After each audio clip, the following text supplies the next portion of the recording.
नमस्कार, good news today में स्वागत है आप सभी का। मैं हूं आपके साथ शगुफ्ता। देखिए, बात टनल में फंसे उन 41 मजदूरों की कर लेते हैं जिनके आज बाहर आने की उम्मीद और ज्यादा बढ़ गई है।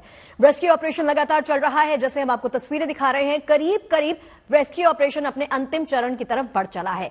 इसी में अच्छी खबर यह आई है कि ऑगर मशीन का जो प्लेटफॉर्म खराब हो गया था उसे ठीक कर लिया गया है। इसकी वजह से ड्रिलिंग दोबारा से शुरू कर दी गई है। अभी तक अमेरिकी ऑगर मशीन ने करीब 48 मीटर ड्रिलिंग कर 800 mm व्यास के पाइप डाले हैं, जबकि मजदूर 60 मीटर दूर फंसे हैं। यानी अभी भी मजदूरों को निकालने के लिए प्रयास किए जा रहे हैं, कोशिश लगातार की जा रही है। उनको बाहर सफलतापूर्वक निकालने के लिए 12 मीटर की खुदाई की जरूरत है।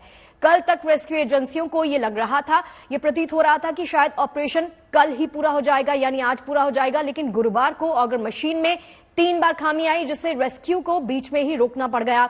अब इस रेस्क्यू में जुटे लोग किसी भी तरह का रिस्क यानी खतरा नहीं लेना चाहते। उनका ये कहना है कि मजदूर सुरक्षित हैं, उन तक खाना पीना लगातार पहुंचाया जा रहा है, लिहाजा जल्दबाजी करने की कोई भी जरूरत नहीं है।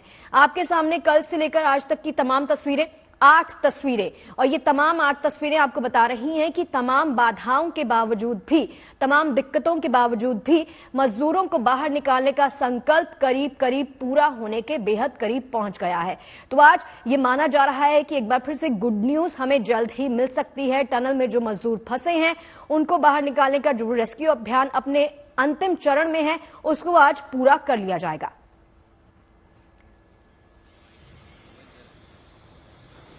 तो क्या कुछ अपडेट निकलकर सामने आ रहा है वो आपको बता देते हैं। ये कहा जा रहा है अधिकारियों की तरफ से कि अगर मशीन को रिसेंबल कर लिया गया है, अब हम नई पाइप डालने वाले हैं और 2 घंटे में उसकी वेल्डिंग को लगेगा। वेल्डिंग की जगह पाइप से भी मजबूत करनी होगी और 2 घंटे के बाद वेल्डिंग का पूरा जो काम है उसको पूरा कर लिया जाएगा। उम्मीद की जा रही है कि रास्ते में अब किसी भी प्रकार की कोई बाधा, कोई दिक्कत हमें पेश ना आए। 2 घंटे के बाद अगर मशीन शुरू हो जाएगी, उसकी वजह से ऑगर के ब्लेड्स भी डैमेज हुए, उसे अब ठीक कर लिया गया है। ऑगर को दोबारा फिट कर लिया गया है। देर रात तक ऑगर का प्लेटफॉर्म भी हिला हुआ नजर आया था और तुरंत कंक्रीट करके प्लेटफॉर्म को दोबारा से ठीक किया ताकि उसको मजबूती प्रदान हो। अभी नई पाइप की वेल्डिंग हो रही है क्योंकि 2 घंटे का वक्त लगेगा। इसके बाद उम्मीद यह है कि ड्रिल की प्रोसेस जो है, ड्रिल की प्रक्रिया जो है वो शुरू हो जाएगी। तो ये माना जा रहा है कि अब से कुछ ही देर बाद ये पूरी प्रक्रिया जो है वो खत्म हो जाएगी, सफलतापूर्वक मजदूरों को बाहर निकाल लिया जाएगा। इस प्रक्रिया में आपको बता दें कि 800 मिलीमीटर की पाइप जो है वो आगे से पतला हो गया था, उसको नुकसान पहुंचा। उसे पाइप को आज हमारी टीम ने ठीक कर लिया और बाहर जो है एक्सपर्ट्स की टीम भी मौजूद है जिन्होंने 1.5 मीटर तक उसको काटा, फिर उसको सही किया और आगे की प्रक्रिया को फिर से शुरू किया गया है। तो ये पूरा प्रोसेस आपको बता दें यहाँ पे रेस्क्यू टीम्स की निगरानी में लगातार किया जा रहा है। आप तस्वीरें देख ही रहे हैं मलबा हटाने का, क्योंकि जो ड्रिलिंग की जा रही है उसकी वजह से कंक्रीट लगातार गिरता है, कंपन होती है, उसकी वजह से जो मलबा नीचे गिरता है उसको भी हटाने का काम किया जा रहा है। रास्ते में जो अड़चने आ रही हैं उसको भी दूर करने की कोशिश की जा रही है। 48 मीटर अंदर जाने के बाद लगभग 1.5 मीटर उस पाइप को जो है वो काट दिया गया है। इस पाइप को ही काटने में 7 से 8 घंटे का वक्त लग गया। अब जाहिर सी बात है कि जो असेसिनेशन लगाया गया है, जो पूरा प्रोसेस लगने में टाइम लग रहा है, वो लगातार बढ़ता जा रहा है। और चलिए इस पर जानकारी लेने के लिए हमारे सहयोगी अंकित हमारे साथ जुड़ गए हैं। अंकित, जो हम इमेजिन कर रहे हैं कि अब से थोड़ी ही देर बाद मजदूरों को सफलतापूर्वक बाहर निकाल लिया जाएगा, जो पूरा टाइम प्रोसेस चल रहा है वो बढ़ता जा रहा है और साथ ही साथ धड़कनें भी बढ़ती जा रही हैं।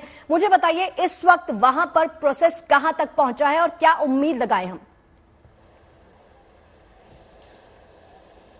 शगुफ्ता, मैं आपको जरूर बताऊंगा कि अभी तक की अपडेट क्या है और समय क्यों बढ़ रहा है, लेकिन मैं पहले आपको लिए चलता हूं सीधे टनल की तस्वीरों पे, जहां पर इस समय की सबसे बड़ी अपडेट है कि मुख्यमंत्री पुष्कर सिंह धामी अभी यहाँ पहुंचे हैं और जायजा लेने के बाद वापस बाहर निकल रहे हैं और देखा जा सकता है उनका काफिला, उसके साथ साथ सिक्योरिटी पर्सनल्स भी यहाँ पे मौजूद हैं और लगातार जो है वो देखा जा रहा है कि जायजा लेने पहुंचे थे, उसके बाद जायजा लिया जा रहा है।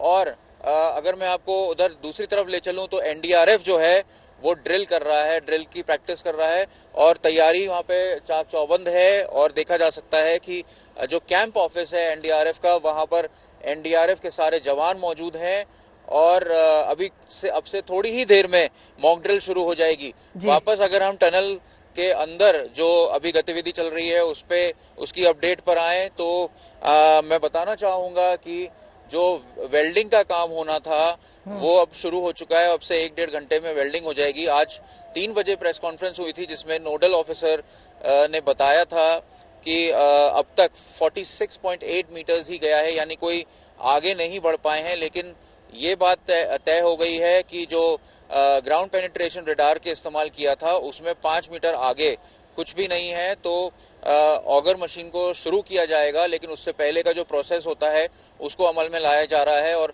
वेल्डिंग के बाद अलाइनमेंट होगा और अलाइनमेंट अगर सही रहता है तो उसके 1 घंटे के बाद ऑगर मशीन जो है वो ड्रिलिंग स्टार्ट करेगा। तो सुबह 11 बजे जो ड्रिलिंग स्टार्ट होनी थी वो अब टलकर करीब 6:30-7 बजे से शुरू होगी।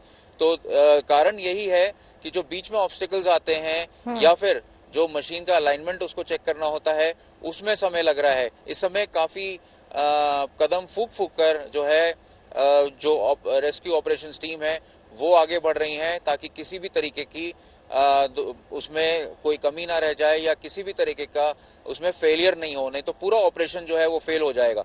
इसके साथ कुछ तस्वीरें भी जारी की गई और उसमें दिखाया गया है कि किस तरह से जो जाला बनाया जाता है टनल का आर्क शेप में वो पूरा मलबे के साथ नीचे आके गिरा था और उसको काटने के लिए काफी समय लग गया। और उसके साथ साथ जो पाइप था उसको भी काटा गया क्योंकि 45 प्लस 3 मीटर पाइप आगे बढ़ गया था जिसमें 1.2 मीटर पाइप को काटना पड़ा। तो जो टोटल प्रोग्रेस है वो 46.8 पे ही है, लेकिन अथॉरिटीज लगातार होपफुल हैं कि आगे जो है ड्रिलिंग स्टार्ट होगी और पाइप इंसर्शन शुरू होगा तो जल्दी ही फतेह हासिल करेंगे। लेकिन ऑब्स्टिकल्स जो हैं वो भारी रोड़ा जो है वो पैदा करते हैं जिसकी वजह से मशीन को भी नुकसान पहुंचता है और जो पाइप्स उसमें लगे हुए हैं उनके लिए भी खतरा पैदा हो जाता है। अंकित, एक और चीज, अंकित, जो स्कैनिंग की गई है, जो एक्सपर्ट्स भी बोल रहे हैं कि जो स्कैनिंग की गई है, आपने भी जैसे कहा कि 5 मीटर के रास्ते तक कोई भी मेटल ऑब्स्ट्रक्शन अब नजर नहीं आ रही है। उसके आगे जब बढ़ेंगे तो उसकी स्कैनिंग का क्या, उसके आगे के रास्ते का क्या, कब क्लैरिटी कब मिलेगी हमें?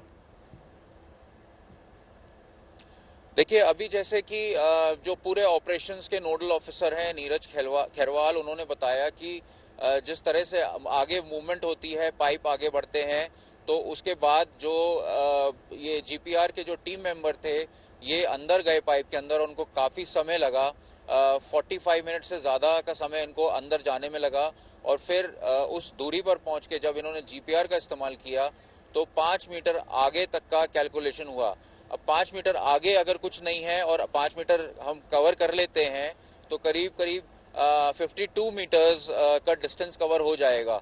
इसके बाद कहा जा रहा है कि क्योंकि वो स्लोप होगा उस डेब्रीज का। जी चलिए अंकित, बहुत बहुत शुक्रिया। तो ऑपरेशन जिंदगी टनल में लगातार जारी है। उम्मीद ये की जा सकती है कि अब से थोड़ी ही देर बाद, थोड़े घंटों के बाद मजदूर जो है सफलतापूर्वक बाहर आ जाएंगे।